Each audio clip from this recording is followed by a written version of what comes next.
So, the exam was due on Wednesday. Most people's grades actually changed because I went back and went over the fill in the blanks and gave partial credit for like the balancing ones. If you got 2 of the 4 coefficients correct, I gave you partial credit.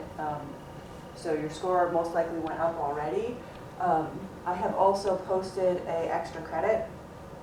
It's a 20 question chemistry assessment on all material from chapter 1 through chapter 4. So you can get up to 10 bonus points when you do that. You only get credit if you get the answer correct. So that is due on Sunday, so I should add that to this list here if you want the chemistry assessment bonus points. And so on Sunday, or actually probably Monday, what I'm going to do is I'm going to look at everybody's score, what they got on the chemistry assessment, and then I'll add those points to your last test score. So you'll see that reflected sometime on Monday. For what else is due on Sunday, the chapter 5 homework questions, and this time it's Blackboard, not the McGraw-Hill Connect questions. So you still get 3 attempts, just like with the Connect questions. There's no time limit, so you can go in and look at the questions and then come back and try them again later. When you submit your first attempt, it will give you feedback on your incorrect answers so that you can try to adjust and get them correct the next time. And then the discussion as well is due Sunday, just like always. So before we start or finish the last few of the chapter 5 questions, I want to remind you of the info lit paper. So now that the exam's out of the way, if you haven't started your info lit paper, now's the time. Okay, chapters 5 and 6, the ones we're covering now, they're not super intensive, so you should have a little bit of free time, especially next week, to start and finish that info lit paper. So remember, you need to find a product that has at least 10 ingredients, and you need to basically characterize those ingredients. I have all the information up on Blackboard. I even have suggested websites for you to look at to find the information, to find the structures. And just email me if you have any questions. Even if you have an ingredient and you're like, I can't find anything on it, send me the ingredient and I'll probably be able to tell you where to find the stuff on it, because I've had this same assignment for the last couple semesters. So I've looked up a lot of ingredients in my time and I can find things pretty smoothly now. So with all of that said, what we're looking at now is number 6 on the practice homework. Now this is not homework that's due, this is just a practice worksheet. So the practice worksheet is posted and I'll have it attached to all the videos so that you can refer to the questions. But we covered 1 through 5 on the last video that's already posted, so we're starting at number 6 now. So chapter 5 questions go all the way through number 9. And then number 10 is where chapter 6 questions start. So we'll start at number 10 next week when we do chapter 6. So looking at number 6, so the equations that we're using, so if you have your equation sheet, it's the chapter 5 equations. It's just this bar right here. That's it. After that are chapter 6 equations. So we're looking at the gas laws. So the key to figuring out which equation to use is look at all of the numbers that are given to you, label them with a variable, and then match up those variables with an equation. So when you start reading the question, I have a balloon that occupies 2.5 liters. So this is my first number that I see. To figure out what the variable is, look at the units. So liters is what? Is it a pressure, a temperature, a volume? Volume. So this is going to be V. More specifically, it's going to be V1 because it's the first volume I found. Okay. Keep reading. The next number I see is 301 K. So K is Kelvin. So looking at those units, I know it's temperature. It's going to be my T1 because they're saying this balloon that occupies that volume is at this temperature. So that's why they're both labeled 1. The last piece of information in this sentence has 1.10 ATM. ATM, we've learned recently, is a pressure. So it's going to be my P1. Now they're saying, okay, these are the current conditions, the current volume, the current temperature, the current pressure. Now what would be the new volume? So they're asking, what would be my new volume, question mark, when the pressure is changed. So now we have a different pressure, P2, to 0.750 atm, and the temperature changed to 288 Kelvin.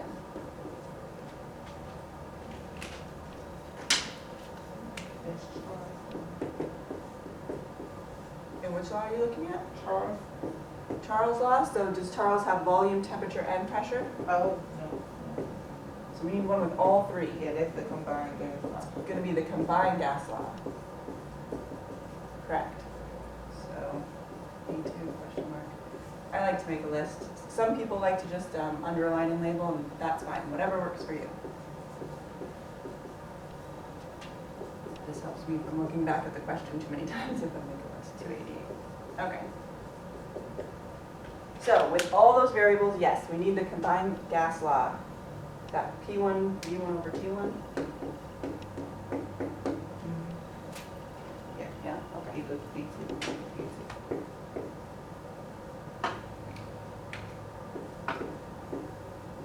So combined gas law applies. Now the tricky part. V2 is what we're looking for. That's our question mark. That's our unknown. So we need to isolate this guy so that he is all by himself on one side of the equation and all the other variables are on the other side. So whenever you have a fraction, so we're basically taking V2 and we're multiplying it by this fraction. To get rid of this, what you need to do is multiply by the inverse. So I talked about inverse in the last video. What I mean by inverse is take this and flip it. So the inverse of this would have P2 on the bottom and then T2 on the top. So this is the inverse. We flip the fraction. So I'm going to take this inverse and multiply it. So the reason I'm doing this is what I'm trying to do is I'm trying to get P2 on opposite sides of the horizontal line so it cancels. And I want the same to happen for T2. I want to get rid of them. So to do that, I need them on opposite sides of that horizontal line. Because if I take P2 divided by P2, it cancels out. Okay, so since I multiplied by this inverse in red here on this side, I have to do the same thing to the other side of the equation. So I'm going to take that same inverse and multiply on the other side. So what's happening over here, my variables are canceling, leaving V2 all by itself. And then over here, I don't know why I did that as a superscript instead of a subscript. Over here, what I have in the numerator on top are these three variables, T2, P1, V1. So I'm going to write all of those on the top together, T2, P1, V1. Then on the bottom, I have P2 times T1. That's my denominator. So once I have it rearranged, I can take all my numbers and plug them in to the appropriate variables. So my T2 is 288. My P1, 1.1. What is B1? 2.15. And on the bottom, I have my second pressure, the new pressure of 0.750. And is it T1, so 301. So multiply everything on top and divide by everything on bottom. You do that, I don't know what I'm might be somewhere.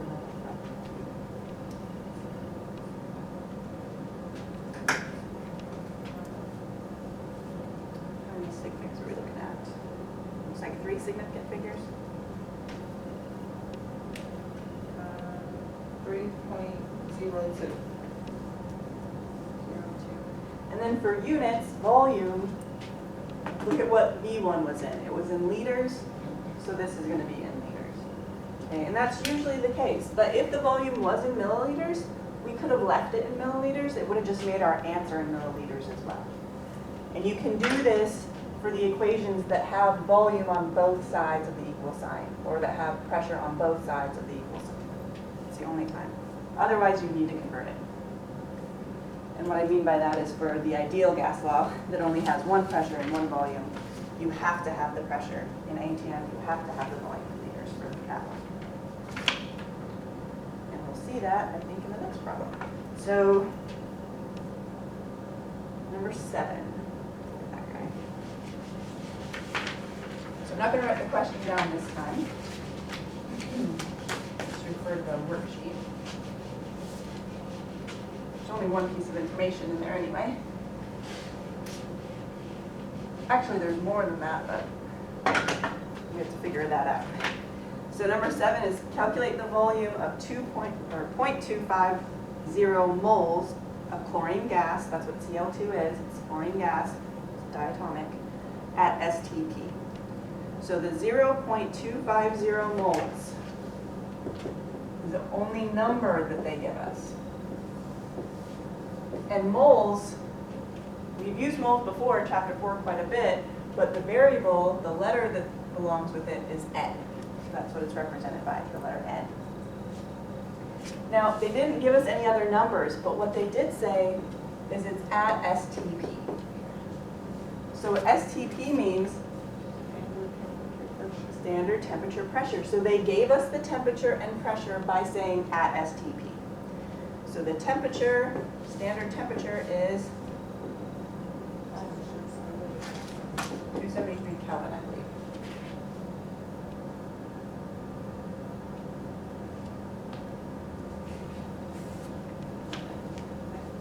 And then standard pressure, 1 atm.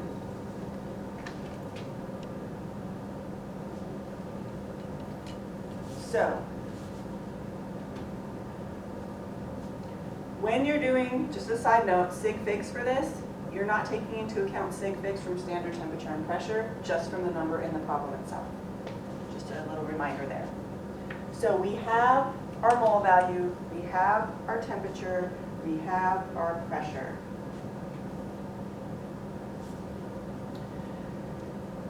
They're asking us to calculate the volume. So volume is question mark.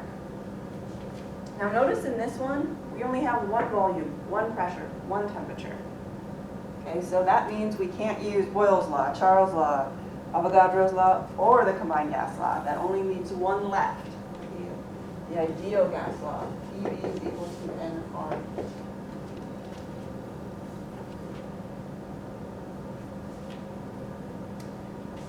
So we have P, we're looking for V, we have N, oh, but there's this R value. So you'll notice underneath the ideal gas law, you are given that R value. It's a gas constant. So you'll always insert this into the equation every time you use that ideal gas law. And the nice thing about it too is it kind of reminds you what units you need all the other variables to be in. Because if you look at the units of the R value, liters, that's what volume needs to be in. ATM, that's what pressure needs to be in, and then Kelvin for temperature.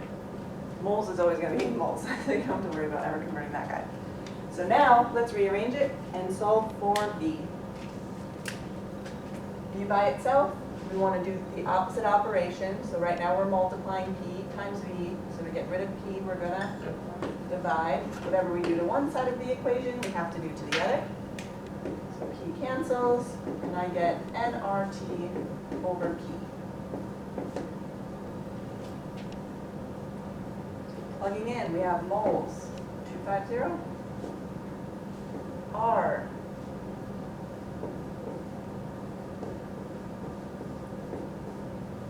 T is 273. And pressure is 1 atm, so we're just dividing by 1, which we don't necessarily need to do. So when we look at sig figs, remember we're just looking at the sig figs in the original number, so we should have 3. When we calculate it, units are going to be liters for volume.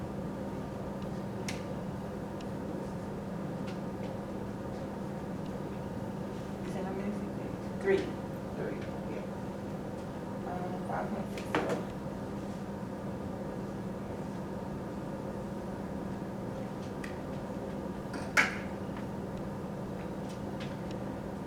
that's saying is that this many moles of chlorine gas is going to take up 5.6 liters of volume. So when I'm talking about moles, remember moles and atoms are related. This is telling you how many atoms. We could actually figure that out by multiplying by Avogadro's number, the 6.022. So the more moles you have, the more volume it's going to take up, because it needs more atoms. Just a little concept relation there. All right, so the next one, or the last one in this chapter, oh no, it's not the last one, second to the last one, is very similar. So this time they want us to calculate, so we're looking at number 8, how many moles, so my N, moles, is the question mark, how many, of N2 gas this time, so nitrogen gas, will occupy a 5-liter container. So 5 liters. Liters, that units tell me it's a volume, so that's my V value. And once again, they're saying at STP conditions.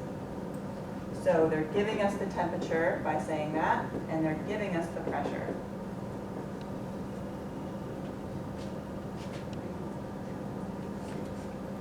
Yep, and then we need that R value again as well, because you'll notice we're using the same equation because we only have one volume, one temperature, one pressure. So this time we're rearranging it again, but this time for solving for N. So if we isolate N, how do we do that? Divide. We want to divide. Right now we're multiplying, so we want to do the opposite. So divide, but what are we dividing by? And If we divide by N, we cancel it out, right? it cancels it out, but all I did was move it to that side of the equation. We want N by itself. So what we want to do is we want to get rid of,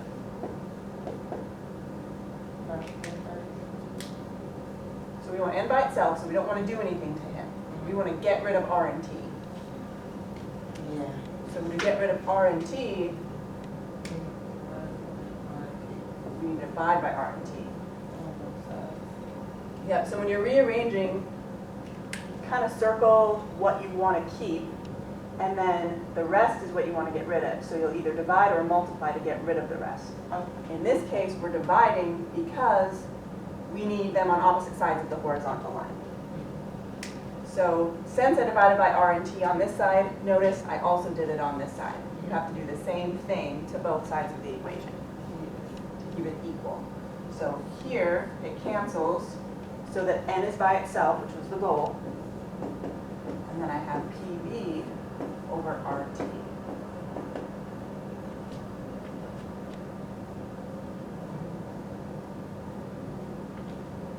So filling in, I got 1 ATM with my volume, 5.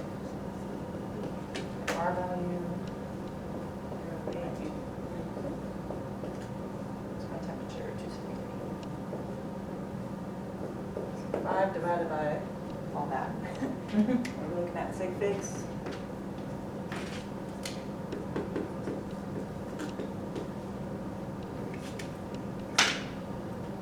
0.223. 223 moles.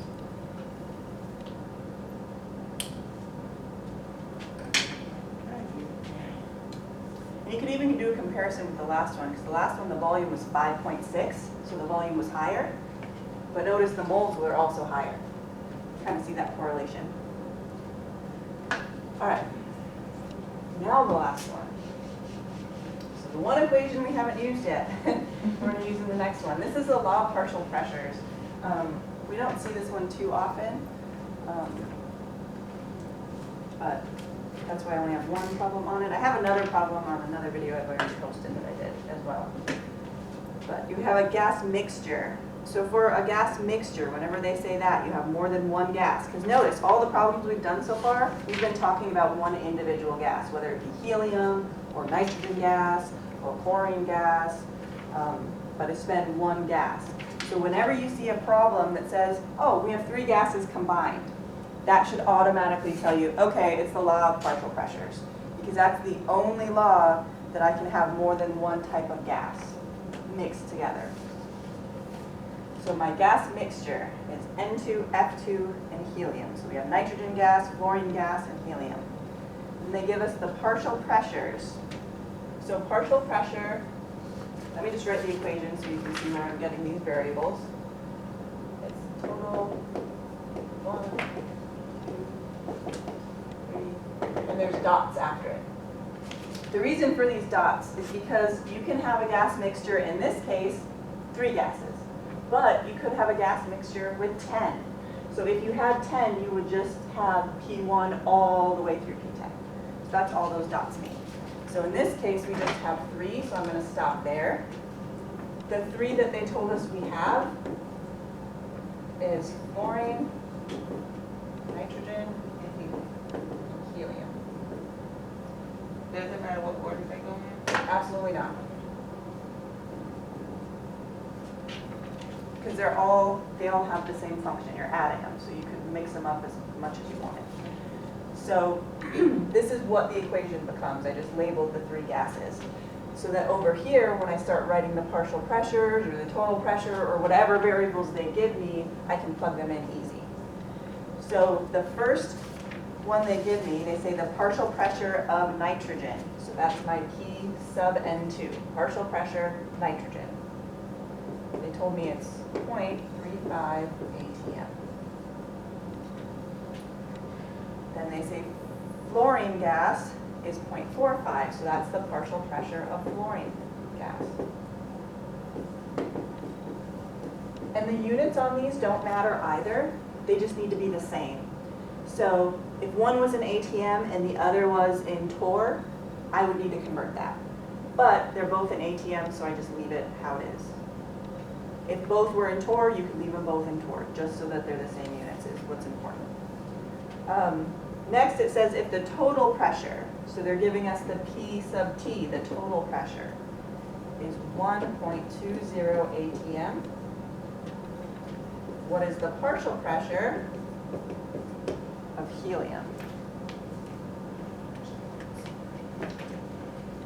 So I need this guy by itself. So that means I don't want to do anything to him. He's up top in the numerator. I leave him alone. I need to get rid of these 2 guys. Now, so far, we've only looked at problems that had multiplication and division. But now we're doing addition. So to get rid of these, we do the opposite operation. Subtraction, exactly. So I'm going to subtract PN2. And I'll do that to both sides of the equation. But I'm also going to subtract F2. And I know this looks funny, but it's going to become, by subtracting it, I'm getting rid of these. And I have, you rearrange it to look prettier, the total pressure minus the partial pressure of nitrogen minus the partial pressure of fluorine. You got 0.4. And remember when we're subtracting, so what do we have, 1.20? Just write this out so people can see. Remember when we're subtracting, we don't look at sig figs as a whole to report our answer. We look at after the decimal place. So I have 2 decimal places in all of those numbers. So my answer needs to go out 2 decimal places. So it's going to be 0.40. Yes.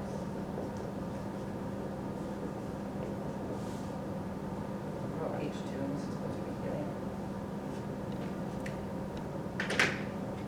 That's the hardest type of partial pressure one you'll see. Usually you'll be given just the 3 partial pressures and you just simply add them together, no rearrangement needed. So that's all the types of problems you'll see in chapter 5.